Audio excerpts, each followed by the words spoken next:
So today we're going to look at how to create a drawing in Google Drive. So what we're going to do first is we're going to open up a browser, and if you're not logged in, go ahead and log in or sign in with your information right over here. Remember, two ways we can get to our drive.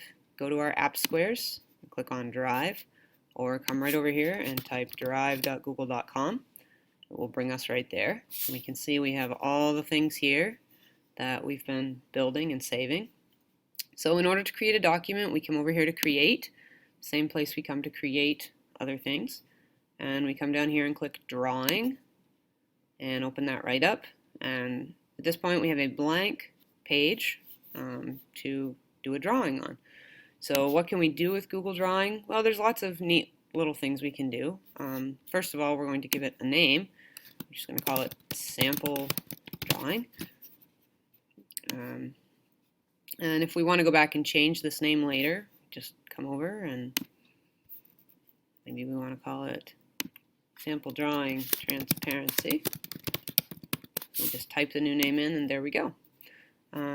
So as far as what we can do with the Google Drawing, we can put lines in. So there are all these different lines in that we can do. Just a regular line.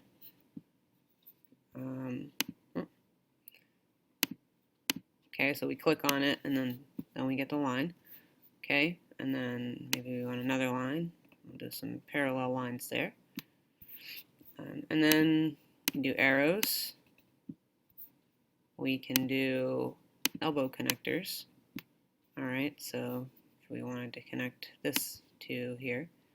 Alright, and this is not a drawing class. These are just simply features that you can use, so you have to actually take another course for that or have your skills already in place for how to draw. I just kind of show you a little bit about what's here.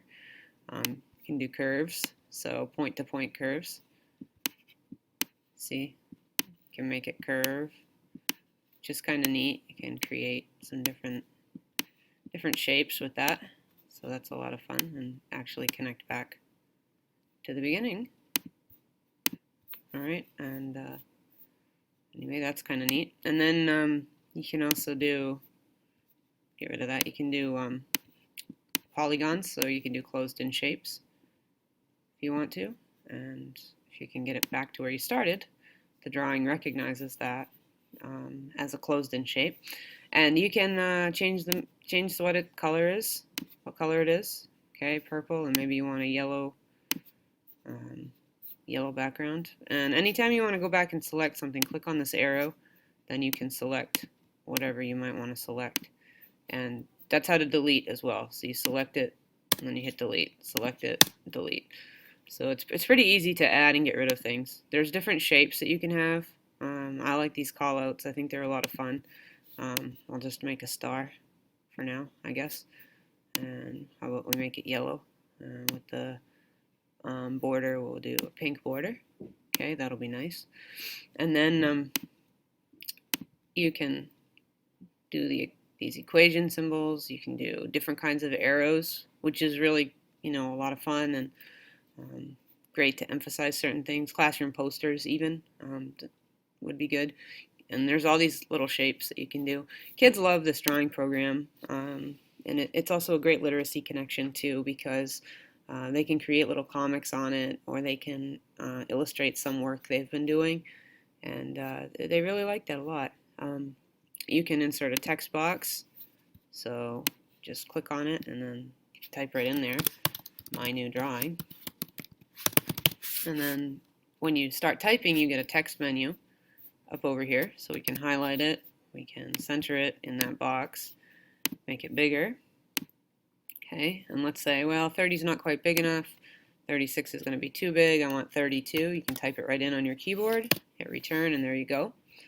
Make it bold, you can italicize it, underline it, change the font. Okay, there's a lot of neat stuff. You can change the text color, have it in blue. You can link it up to a web page if you want to, or to one of your Google sites. So that's neat. Just click on that, make it a little more interactive. You can comment on it. All right, cool drawing. Comment. All right, so that's pretty neat. These features most of those features are available in whichever Google program you're using, and you know for the text, it's all pretty much the same. So it's really convenient. But you see, the second I click off the text, that menu disappears. That's why it's not there. So if you want that menu back, you have to click back on your writing, back on the text, in order for it to work. And then if you want to check out the other parts of the menu, they're very similar, pretty much the same as all the other Google menus. You can make a copy of it, rename it, move it to a folder, move it to the trash. Again, you can see the revision history with this. So this is great, especially if you have a few students working on a drawing, because they often like to work on these together. Have them share it with you. You can get right in. You can see the revision history and who made what revision when. So if somebody's saying, well, somebody keeps deleting all the stuff, well, you can go back in and you can look at who's deleting all the stuff. It's a really convenient feature to kind of go back and do that with. And you can recover stuff that people have lost. So that's really neat. And then, of course, you can insert images too. You can also insert word art in drawings. So let's say we just want to do word art with transparency. All right, and look, this kind of cool word art comes out here, and we can shrink it down and play around with it. I mean, there's a lot of neat stuff that we can do. And then let's see, we have all the lines, the shapes. We can put a table in. Okay, maybe we need a 4x3 table in there. I'm not sure why we would need that.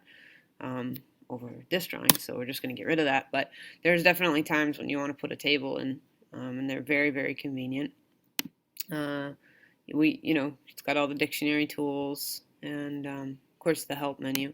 And then again, all changes are saved automatically in Drive, which is very helpful.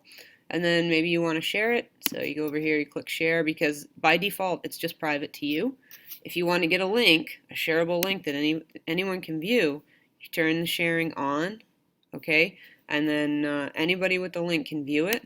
Maybe you want anybody with the link to edit, but if you do that, that means anyone in the world could just edit it without you knowing, and they wouldn't even have to sign in because you've set it that way. So if you turn that off, though, and let's say you're working on it with a couple other teachers or students are working on it together, if you just share using the email addresses, then it's a lot more convenient and safer. You know exactly who's using it and what they're doing to it. And maybe you just want to set it not so they can edit it, but so they can just comment on it or so they can view it and give you feedback. So that's just a little bit about sharing your drawing.